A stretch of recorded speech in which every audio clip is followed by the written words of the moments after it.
Sophie. Aujourd'hui, nous allons parler de la maladie de West Nile. Peux-tu nous en dire un petit peu plus?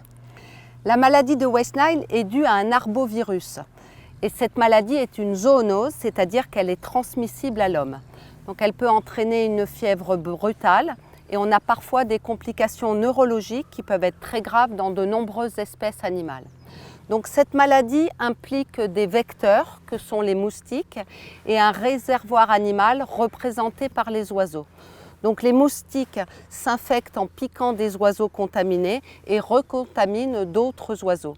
Et le cheval et l'homme sont des victimes occasionnelles de cette maladie lorsqu'ils sont piqués par des moustiques contaminés. Très bien. Où cette maladie sévit-elle? Alors cette maladie a été introduite en Europe par des oiseaux migrateurs qui provenaient d'Afrique du Nord. On connaît deux lignées, la lignée 1 et la lignée 2. Et on isole régulièrement ces virus chez des chevaux qui vivent dans des pays du pourtour méditerranéen, dans l'Europe de l'Est et en Amérique du Nord, où le vecteur, le moustique, est présent. Et c'est important de surveiller la circulation virale puisque cette maladie peut également contaminer l'homme. Quels sont les principaux symptômes de cette maladie? Alors c'est très variable. On a des chevaux qui sont asymptomatiques, c'est-à-dire qu'ils ne présentent aucun symptôme. D'autres vont présenter un syndrome grippal avec une forte fièvre qui peut durer entre 5 et 30 jours. Et dans 10% des cas, on peut avoir des chevaux qui présentent des complications neurologiques avec des encéphalites. Donc les signes les plus courants, ce sont des troubles de l'équilibre, une paralysie des membres, 1, 2, voire 4 membres, c'est souvent les postérieurs. Et malheureusement, parfois on a des chevaux qui se couchent et qui ne peuvent pas se relever. D'accord.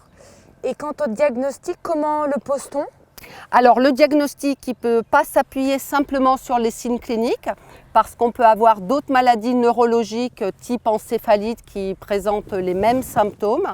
Donc le diagnostic s'appuiera sur la sérologie, c'est-à-dire une prise de sang qui va rechercher les anticorps spécifiques de cette maladie. On fera donc 2 prises de sang à 15 jours, 3 semaines d'intervalle. Et dans certains cas, le diagnostic direct, c'est-à-dire la mise en évidence du virus lui-même, ne peut se faire malheureusement qu'après l'autopsie du cheval décédé. Et le traitement de cette maladie? Alors, il n'existe pas de traitement spécifique puisque c'est un virus. Le traitement va s'appuyer sur des perfusions et des anti-inflammatoires qui vont permettre d'atténuer les symptômes du cheval. Et existe-t-il des mesures préventives? Alors effectivement, c'est une maladie, comme on l'a dit, qui est une zoonose, c'est une maladie qui est réputée contagieuse, donc il faut vraiment instaurer une surveillance et une prévention. La prévention est basée d'une part sur la vaccination, c'est très important, et la protection contre les moustiques. Et ça, c'est d'autant plus important pour les chevaux qui vivent dans les zones à risque, dans le pourtour méditerranéen en France, et les chevaux qui se rendent dans ces zones-là. Par exemple, les chevaux qui ont été aux Jeux équestres mondiaux l'été dernier à Trayonne ont été vaccinés contre la maladie du West Nile. Merci beaucoup Sophie.